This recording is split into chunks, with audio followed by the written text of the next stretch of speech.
አነጋጋሪው ትራምፕ ባለብዙ ታሪክ ሲሆኑ አብዛኛው የህይወታቸው ገጽታ አገር ያወቀው ፀሐይ የሞቀው ቢሆንም እምብዛም የማይታወቅ ታሪክም ያላቸው የንግድ ሰውና ፖለቲከኛ ናቸው። እንደ አውሮፓውያን አቆጣጠር ከ2017 እስከ 2021 ፕሬዝዳንት የነበሩት ትራምፕ አነጋጋሪ የአደባባይ ህይወት አላቸው። ወታደራዊ ትምህርት ቤት መማራቸውን ጨምሮ ሌሎችም ስለ ትራምፕ የማይታወቁ እውነታዎች አሉ። ትራምፕ በአሜሪካ ታሪክ ፕሬዝዳንት ከሆኑ በኋላ በተከታዩ ምርጫ ውድድር ተሸንፈው ዋይት ሀውስን ከለቀቁ በኋላ በቀጣዩ ውድድር በማሸነፍ ወደ ስልጣን የተመለሱ ሁለተኛው ፖለቲከኛ ናቸው። አነጋጋሪው ትራምፕ ባለብዙ ታሪክ ሲሆኑ ከነዚህ መካከል ስለ ዶናልድ ትራምፕ በስፋት የማይታወቁም 8 እውነታዎችን እንንገራችሁ። 8ኛ በኒውዮርክ ወታደራዊ ትምህርት ቤት ተምረዋል። ትራምፕ በ13 ዓመታቸው ወላጃቸው ኒውዮርክ ወደሚገኘው ወታደራዊ ትምህርት ቤት ልኳቸው ነበር። ትምህርት ቤቱ አመፀኛ ወጣቶችን የሚያስተካክል እንደሆነ ይገለጻል። ዘ አርት ኦፍ ዘ ዲል በሚል ትራምፕ እንደ አውሮፓውያን አቆጣጠር በ1987 ባሳተሙት መጽሐፍ ወጣት ሳለሁ አመፀኛ ነበርኩ፣ ችግር መፍጠርና ሰዎች መገዳደር ያስደስተኝ ነበር ብለዋል። በወታደራዊ ትምህርት ቤቱ ለ5 ዓመታት ሲቆዩ ቅርጫት ኳስ፣ እግር ኳስና ቤዝቦል ይጫወቱ ነበር። የመሪ ባህሪ ያላቸው እንደነበሩ አንዳንድ አብረዋቸው የተማሩ ሰዎች ያስታውሳሉ። ሌሎች ደግሞ ለአሜሪካ ጋዜጦች እንደተናገሩት ትራምፕ ጨቋኝ ነበሩ። ከዚያም ብሮንክስ በሚገኘው ፎርድሃም ዩኒቨርሲቲ የመጀመሪያ ዲግሪ ትምህርት ጀመሩ። ከ2 ዓመት በኋላ ፔንስልቬኒያ ወደሚገኘው ዋርቶን ስኩል ኦፍ ቢዝነስ ተዘዋወሩ። ትራምፕ በኢኮኖሚክስ የመጀመሪያ ዲግሪ አላቸው። እንዴት ወደ ትምህርት ቤቱ እንደገቡና ውጤታቸው ምን ይመስል እንደነበር ግን በግልጽ አይታወቅም። 7ኛ ትራምፕ የአባታቸው ድርጅት ወራሽ ነበሩ። ከኮሌጅ ከወጡ በኋላ በአባታቸው የሪል ስቴት ድርጅት መስራት ጀመሩ። የ25 ዓመት ወጣት ሳሉ በአውሮፓውያኑ በ1971 የድርጅቱ አስተዳዳሪ ሆኑ። ትራምፕም ኦርጋናይዜሽን ብለው ተቋሙን ሰየሙት። ቅንጡ ቤቶችን በመገንባት ከፍተኛ ገቢ ያገኙ ነበር። በቴሌቪዥን ሲቀርቡ ዝናቸውን አኘን። ኋላ ላይ ወደ ፖለቲካው ገቡ። ድርጅታቸው የንግድና የመኖሪያ ህንፃዎች እንዲሁም ቢሮዎች፣ ቁማር መጫወቻ፣ ኮንዶሚኒየም፣ ጎልፍ መጫወቻ፣ ሆቴልና ሪል ስቴት መገንባት ቀጠለ። የኒውዮርክ ታይምስ የምርመራ ዘገባ እንደሚለው ትራምፕ ወደ $400 ሚሊዮን የሚጠጋ ገንዘብ ከአባታቸው ወስደዋል። 6ኛ ትራምፕ ዲሞክራት ነበሩ። ዶናልድ ትራምፕ ከዓመታት በፊት የሚያራምዱት ፖለቲካ ከአሁኑ የተለየ ነበር። ከ4 ዓመት በፊትና ለፕሬዝዳንትነት በምርጫ የተወዳደሩት የሪፐብሊካን ፓርቲ እጩ ሆነው ቢሆንም ቀደም ሲል የተቀናቃኙ ዲሞክራቲክ ፓርቲ አባል ነበሩ። አብዛኛው ህይወታቸውን ያሳለፉት በሪፐብሊካን ፓርቲ ቢሆንም ከ2001 እስከ 2009 በኒውዮርክ የዲሞክራቲክ ፓርቲ አባል እንደነበሩ የምርጫ ቦርድ መረጃ ይጠቁማል። በ2000 የሪፎርም ፓርቲ ፕሬዝዳንታዊ እጩ ለመሆንም ጥረት አድርገው ነበር። ሆኖም ፓርቲው ቀውስ ውስጥ ሲገባ እቅዳቸውን ሰረዙ።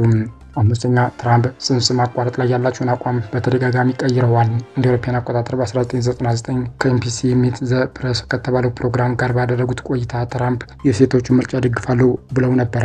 ሪፐብሊካኑ ትራምፕ ስለ ጽንስ ማቋረጥ ያላቸውን አቋም በተደጋጋሚ ለውጠዋል። ጉዳዩ አሜሪካውያንን የሚከፋፍል ነው። በየካቲት 2011 ጽንስ ማቋረጥን እንደማይደግፉ አስታወቁም። ይህንን የገለጹት በኮንሰርቫቲቭ ፖለቲካል አክሽን ኮንፈረንስ ላይ ነበር። ከ2017 እስከ 2021 ስልጣን ላይ ሳሉ ከ20 ሳምንታት በኋላ ጽንስ ማቋረጥ በሀገር አቀፍ ደረጃ እንዲታገድ ለማድረግ ሞክረዋል። ወግ አጥባቂ ዳኞችን በጠቅላይ ፍርድ ቤት በመሾም ጽንስ ማቋረጥን ህገወጥ ለማድረግ ቃል በገቡት መሰረት አስፈጽመዋል። በ2004 የምረጡ ቅስቀሳ ሲያደርጉ ጽንስ ማቋረጥን መፍቀድም ሆነ መከልከል የግዛቶች ውሳኔ እንደሆነ ገልጸዋል። 4ኛ የትራምፕ 6 ቢዝነሶች ከስረዋል። ከዶናልድ ትራምፕ ንግዶች መካከል 6ቱ ዕዳቸውን መክፈል ተስኗቸው ከስረዋል።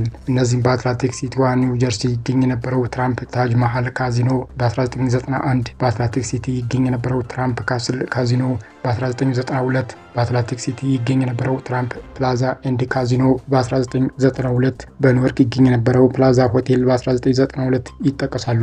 በተጨማሪ በአትላንቲክ ሲቲና ኢንዲያና ይገኝ የነበረው ትራምፕ ሆቴልስ ኤንድ ካዚኖ ሪዞርትስ በ2004 እንዲሁም ትራምፕ ኢንተርቴንመንት ሪዞርትስ በ2009 ኪሳራ አጋጥሟቸው የተዘጉ የትራምፕ ተቋማት ናቸው። በ1992 ከአበዳሪ ባንኮች ጋር ባደረጉት ስምምነት ዕዳቸውን ለማስተካከል ሞክረዋል። መርከባቸውን፣ ጅታቸውን፣ አውሮፕላን ማረፊያቸውን፣ በግራንድ ሀይት ያላቸውን ድርሻ እና ትራምፕ ሽትልን ለመሸጥም ተገደዋል። በድጋሚ የፋይናንስ ቀውስ ውስጥ ሲገቡም ከአበዳሪ ባንኮች ጋር ስምምነት በማድረግ ተወጥተውታል። የቁማር ማጫወቻዎችና ሆቴሎች እንዲሁም የኒው ጀርሲ ጀነራልስ የእግር ኳስ ቡድን እና ትራምፕ ዩኒቨርሲቲ ስኬታማ ካልሆኑ ቢዝነሶቻቸው መካከል የሚገኙ ናቸው። 3ኛ ዘ አፕረንተስ ላይ ከታዩ በኋላ ዝነኛ ሆነዋል። ዘ አፕረንተስ ቢሊዮነሮች ከሚቀርቡባቸው የቴሌቪዥን ትርኢቶች ሾው መካከል አንዱ ነበር። ትራምፕም የዚህ ዝግጅት አቅራቢ ሆነው ከታዩ በኋላ ዝነኛ ሆነዋል። ወደ ፖለቲካው ከመግባታቸው በፊት በቴሌቪዥን መሰናዶዎችና መዝናኛዎች ቀርበዋል። የቁንጅና ውድድሮችን መዳኘት ነበር መጀመሪያ ላይ ታዋቂ ያደረጋቸው። ከዚያም ከ2004 እስከ 2015 በቴሌቪዥን የተላለፈው ዘ አፕረንተስ ላይ መታየታቸው ይጠቀሳል። በተጨማሪም ዘ ፍሬሽ ፕሪንስ ኦፍ ቤል ኤር እና ሆም አሎን 2 ላይ ራሳቸውን ሆነው ተውነዋል። ሁለተኛ ትራምፕ በስቶርሚ ዳኒየልስ ተከሰዋል። በአሜሪካ ታሪክ የመጀመሪያው ጥፋተኛ የተባሉ የቀድሞ ፕሬዝዳንት ናቸው። ጥፋተኛ የተባሉት በ34 ክሶች ሲሆን ይህም ከ2016 ምርጫ በፊት ከወሲብ ፊልም ተዋናይቷ ስቶርሚ ዳኒየልስ ጋር የነበራቸውን ግንኙነት ክፍያ በመፈጸም ለመሸፈን ሐሰተኛ ሰነድ ማዘጋጀትን ያካትታል። ትሩዝ ሶሻል በተባለው የራሳቸው ንብረት በሆነው ማህበራዊ ሚዲያቸው ላይ ንጹህ መሆናቸውን ገልጸው ፖለቲካዊ ጥቃት ነው ሲሉ ክሱን አጣጥለዋል። በተጨማሪም ካላቸው ገንዘብ በላይ እንዳላቸው በማስመሰል የተከሰሱ ሲሆን ከፍተኛ የገንዘብ ቅጣት ተጥሎባቸዋል። ኤጂን ክሮል የተባለችውን አምደኛ በመተንኮስ እና ስም በማጥፋትም ከፍተኛ የገንዘብ ቅጣት ተጥሎባቸዋል። ከከሰረው የትራምፕ ዩኒቨርሲቲ ጋር በተያያዘ ለተማሪዎች ካሳ እንዲከፍሉ በ2018 ውሳኔ ተላልፎባቸዋል። ሌሎች 3 የወንጀል ክሶችም አሉባቸው። የአሜሪካ ምርጫ ውጤትን ለመቀልበስ በ2020 ሙከራ አድርገዋል የሚለውን ክስ ያካትታል። አንደኛ የጆርም ፍርሃት አለባቸው። እንደ አውሮፓውያን አቆጣጠር በ1997 ባሳተሙት ዘ አርት ኦፍ ዘ ካምባክ መጽሐፍ ላይ እንዳሉት የአሜሪካ እርግማን የሆነው የሰዎችን እጅ መጨበጥ ነው ሲሉ መጨባበጥን ነቅፈዋል። ደጋግመው ስለ እጅ ንጽህና ያወራሉ። ንጹህ እጅ ወዳለው፣ እጅን በደንብ ስታጠብ ጥሩ ስሜት ይሰማኛል፣ በቻልኩት መጠን ያንን አደርጋለሁ ብለዋል። ለህመም የሚያጋልጥ ነገር ሲገጥማቸው እንደሚጨነቁ አብረዋቸው የሰሩ ሰዎች ይናገራሉ። በ1993 ከሃዋርድ ስተርን ጋር ቆይታ ባደረጉበት የራዲዮ መሰናዶ ላይ የጀርም ፍርሃት አለብኝ ማለታቸው ይታወሳል።